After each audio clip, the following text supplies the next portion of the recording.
Hello दोस्तों। मैं हूँ आशुतोष राउत और इस वीडियो सीरीज़ में हम लोग डिज़ाइन ऑफ मशीन्स के चैप्टर 3 to 6 के कुछ टॉपिक्स कवर करेंगे। तो according to S P P U syllabus यहाँ पे मैंने एक फ्लो चार्ट बनाया है। तो मोस्टली 3 to 6 जो भी चैप्टर्स है वो वाइब्रेशंस के ऊपर है। तो वाइब्रेशंस को अगर हम देखें तो सिंगल डिग्री ऑफ फ्रीडम और 2 डिग्री ऑफ फ्रीडम सिलेबस में है। तो सिंगल और डिग्री ऑफ फ्रीडम में फ्री वाइब्रेशंस आता है और फोर्स वाइब्रेशंस आता है। तो फ्री वाइब्रेशंस जो है वो हमारा चैप्टर 3 में कवर हो जाएगा एस पी के सिलेबस में, और फोर्स वाइब्रेशन चैप्टर 4 में। And 2 degrees of freedom undamped free vibration जो है वो चैप्टर 5 में आएगा। और चैप्टर 6 जो है वो मोस्टली थेरोटिकल है, measurement and control of vibrations and introduction to noise. So इस चैप्टर में मोस्ट ऑफ थ्योरी है।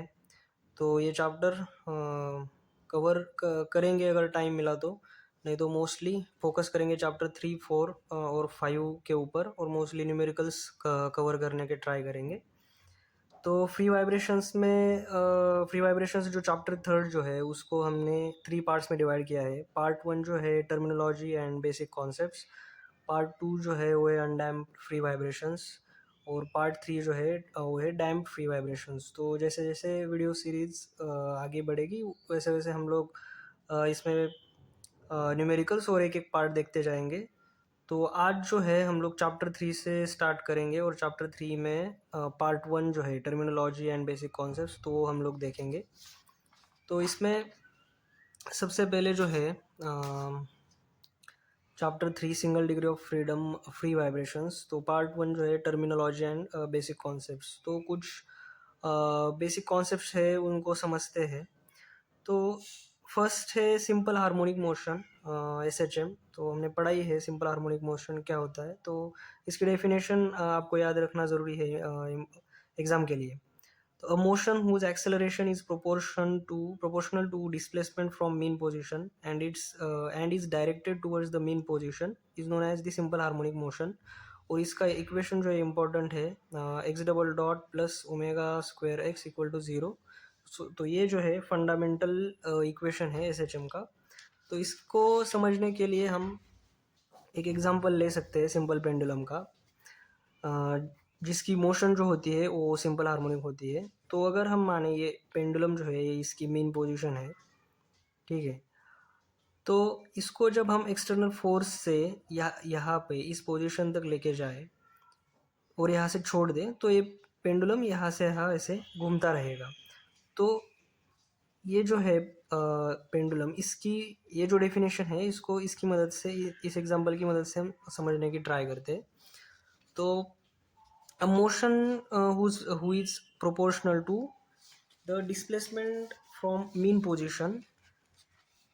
तो इसका मतलब जो इसका एक्सेलरेशन है, इस मोशन का जो भी एक्सेलरेशन है वो प्रोपोर्शनल होगा it's displacement from the mean position. तो ये मीन पोजीशन से जो भी डिस्प्लेसमेंट है किसी भी एक गिवन टाइम फ्रेम पे, तो उसका एक्सेलरेशन प्रोपोर्शनल होगा इस displacement from its mean position and is directed towards the mean position. तो एंड ये जो है डायरेक्टेड होगा टूवर्ड्स मीन पोजीशन, ठीक है। मगर अगर अगर यहाँ पे जा रहा है तो इसका डायरेक्शन होगा मीन पोजीशन की तरफ, और अगर यहाँ पे जा रहा है तो भी सेम मीन पोजीशन की तरफ।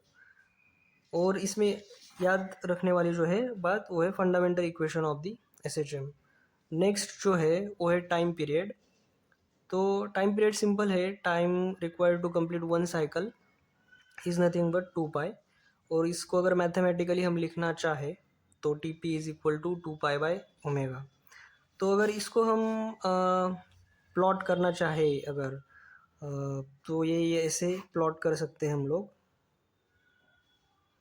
ये जो मोशन है इसको, ठीक है। तो ये 0 से स्टार्ट होके ये होता है पाई/2, ये होता है पाई, और ये 2 पाई। तो ये 2 पाई में हमारी एक साइकिल कंप्लीट हो जाएगी। तो इसकी वजह से यहाँ पे लिखा गया है कि time required to complete one cycle is 2 pi, और मैथमेटिकली हमने इसको ऐसे लिखा है। तो इस इक्वेशन को हम आगे न्यूमेरिकल्स में यूज़ करेंगे। तो एक सेकेंड पॉइंट हो गया। थर्ड जो है फ्रीक्वेंसी। तो number of cycles per unit time,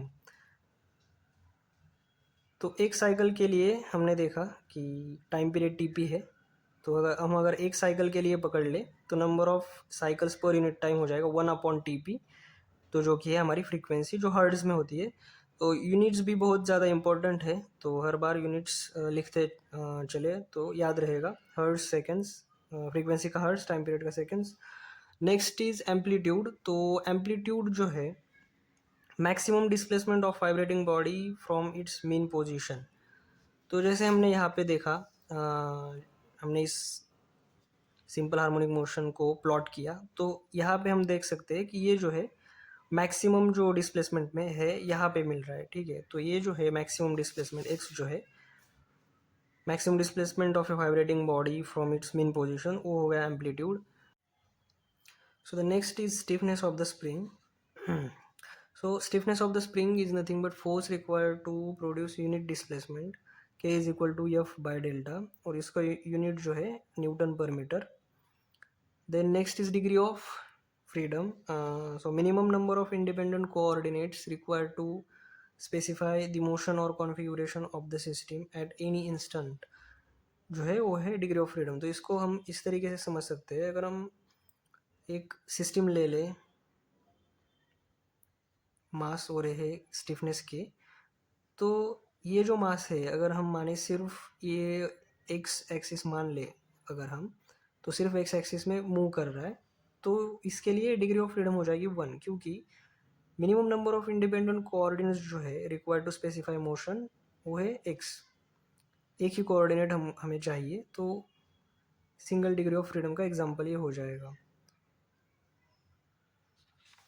Next is damping. So definition of damping is, damping is the resistance to the motion of vibrating body which causes vibrating body to come to rest or equilibrium position।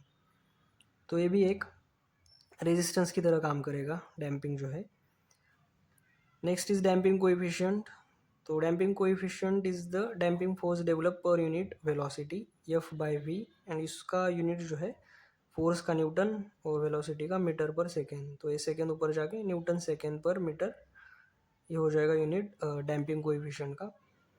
Next is resonance. तो resonance जो है एक state होती है जहाँ पे frequency of external excitation force acting on the body वो equal हो जाएगी natural frequency of the body. तो अगर हम डेफिनेशन पढ़े, when the frequency of external excitation force acting on a body is equal to the natural frequency of a vibrating body, the body starts vibrating with excessively large amplitude and this state is known as the resonance। तो ये हो गई resonance की definition. तो उसके बाद theoretical part जो है चैप्टर 3 में वो है इक्विवेलेंट स्प्रिंग्स और इक्विवेलेंट डैम्पर्स का कॉन्सेप्ट। तो इक्विवेलेंट स्प्रिंग में अगर हमें किसी न्यूमेरिकल में स्प्रिंग्स इन सीरीज दिया है तो उसका इक्विवेलेंट हो जाएगा 1/K1 + 1/K2। इस फॉर्मूला से उसका इक्विवेलेंट स्टिफनेस हम लोग कैलकुलेट कर सकते हैं। के equivalent is nothing but equivalent stiffness. और अगर स्प्रिंग्स पैरेलल में दिए हैं तो के इक्विवेलेंट हो जाएगा K1 + K2। तो नॉर्मली एडिशन करके इक्विवेलेंट स्टिफनेस हम लोग कैलकुलेट कर सकते हैं। और सेम कॉन्सेप्ट अप्लाई होता है डैम्पर्स के लिए। तो इक्विवेलेंट डैम्पर डैम्पिंग कोएफिशिएंट अगर कैलकुलेट करना है तो डैम्पर्स इन सीरीज अगर हम कंसिडर करें तो उसका जो इक्विवेलेंट डैम्पिंग कोएफिशिएंट है वो ऐसे निकलेगा 1/C equivalent equal to 1/C1 + 1/C2 dampers in parallel. तो पैरेलली अगर डैम्पर्स दिए हैं तो सी इक्विवेलेंट आएगा C1 + C2। तो ये याद रखना बहुत इंपॉर्टेंट है। इसको अगर एग्जांपल की मदद से समझना चाहे हम लोग तो हम पहले स्प्रिंग्स इन पैरेलल कंसिडर कर देते हैं। तो ये हो गया K1 और ये हो गया K2, ठीक है। तो इसको इक्विवेलेंट, इसका फ्री बॉडी डायग्राम ऐसे भी बन सकता है जहाँ पे M इक्विवेलेंट हो जाएगा और K इक्विवेलेंट हो जाएगा। तो ये कि K इक्विवेलेंट कैलकुलेट करने के लिए हमें K इक्विवेलेंट इक्वल टू आ जाएगा नॉर्मली K1 + K2, क्योंकि स्प्रिंग्स पैरेलल है। और स्प्रिंग्स अगर सीरीज़ में है,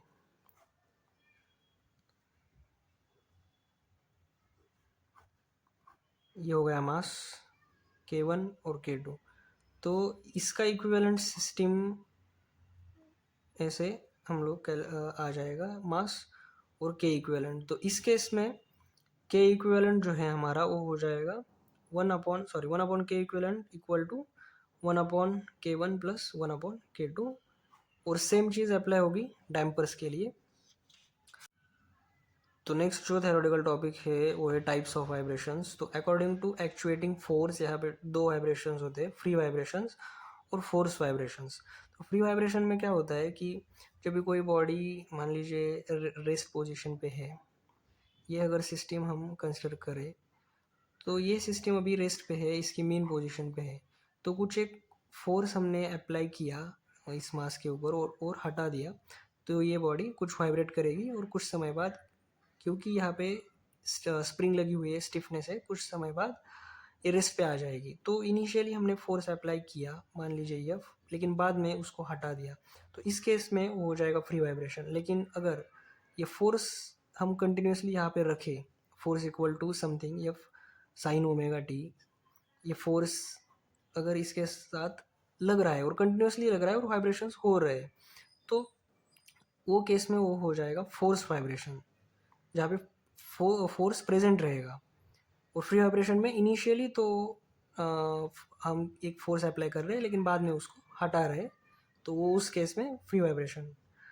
the next is according to external resistance, तो हो जाएगा अनडैम्प वाइब्रेशंस और डैम्प वाइब्रेशंस।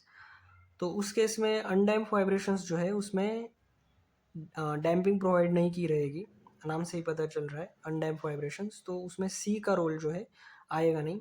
और डैम्प वाइब्रेशंस जो है उसमें डैम्पिंग प्रोवाइड करी रहेगी। तो नेक्स्ट जो है third, according to motion of system with respect to axis.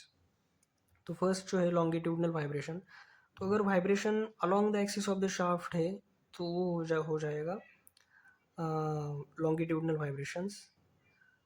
तो ये सिस्टम 3D में मैंने ट्राई की है निकालने की। तो ये शाफ्ट है यहाँ पे, और इस पे आप मान लीजिए एक पुली अटैच की गई है यहाँ पे, और ये एक्सिस ऑफ द शाफ्ट है। तो अगर along the axis of the shaft vibrations हो रहे हैं, उसका मतलब वो वाइब्रेशंस लॉन्गिट्यूडनल वाइब्रेशंस होंगे।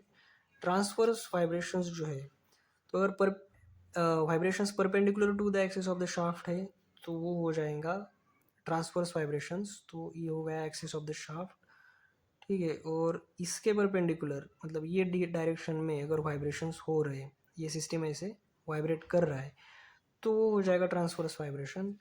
Next is torsional vibration. तो टॉर्शनल वाइब्रेशन मतलब about the axis of the shaft vibration होंगे।